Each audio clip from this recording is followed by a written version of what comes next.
मेरा यौवन उफान मार रहा था, लेकिन मेरे पति मेरी शारीरिक जरूरतों को पूरी नहीं कर पा रहे थे। जिंदगी की आपाधापी में कब हमारा रिश्ता थोड़ा ठंडा पड़ गया, यह मैं खुद भी नहीं समझ पाई। अरुण से प्यार तो बहुत है मुझे, लेकिन उनकी व्यस्त जिंदगी और बच्चों की जिम्मेदारियों के बीच कहीं हमारी अपनी दुनिया का वो पुराना रोमांस जैसे खो गया था। मुझे उनकी तरफ से वो गर्मजोशी और ध्यान नहीं मिल पा रहा था जो पहले मिला करता था। धीरे धीरे मैं खुद को अकेला महसूस करने लगी थी, मानो मेरे दिल के एक कोने में खालीपन सा छा गया हो। इसी दौरान हमारी गली में एक नया चेहरा दिखने लगा। आदित्य, एक जोशीला, हमेशा मुस्कुराता हुआ 25 साल का लड़का जो अपने हर अंदाज से जिंदगी को मानो एक नई रोशनी दे रहा था। उसकी ऊर्जा, उसकी मासूमियत मुझे खींचने लगी थी। जब भी उससे बातचीत होती, मुझे अपने अंदर एक नई ताजगी महसूस होती। लेकिन मैंने खुद से सवाल भी किए, क्या यह सही है?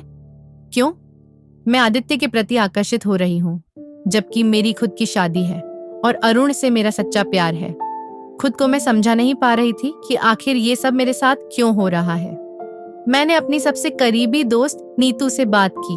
उसने मुझे समझाया, हर किसी की जिंदगी में एक वक्त ऐसा आता है जब उन्हें नए तरीके से भावनात्मक और शारीरिक ऊर्जा की जरूरत महसूस होती है। पर इसका मतलब ये नहीं कि तुम्हारा अरुण के प्रति प्यार खत्म हो गया है। हो सकता है ये उस भावनात्मक खालीपन का नतीजा हो जो तुम अपने रिश्ते में महसूस कर रही हो। नीतू की बातों ने मुझे सोचने पर मजबूर कर दिया। मुझे एहसास हुआ कि शायद ये सिर्फ क्षणिक आकर्षण था। मैंने महसूस किया कि यह अरुण से ही बातचीत का समय है। मैंने अरुण से खुलकर अपनी भावनाओं को साझा किया। अरुण ने मेरी बातों को समझा और उसने माना कि कहीं ना कहीं हम दोनों अपने रिश्ते को नजरअंदाज कर बैठे थे। अब हमने तय किया कि एक दूसरे के लिए समय निकालेंगे, अपनी भावनाओं को फिर से जोड़ेंगे। हमने मिलकर अपने रिश्ते को फिर से वो गर्मजोशी और उत्साह देने की ठानी जो कभी हमारी पहचान हुआ करता था।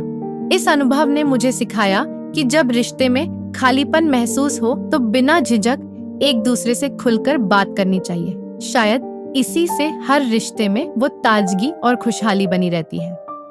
दोस्तों, ये बात बिल्कुल सही है। अगर रिश्ते में खालीपन में हो तो जल्दी से उस रिश्ते पर ध्यान देना चाहिए, वरना फिर अपना होते हुए भी अपना नहीं रहेगा। पैसे कमाने के साथ साथ इन सब चीजों पर ध्यान देना चाहिए। कहानी अगर अच्छा लगा हो तो चैनल को सब्सक्राइब कर लो। आगे भी ऐसे ही कहानी लाते रहेंगे।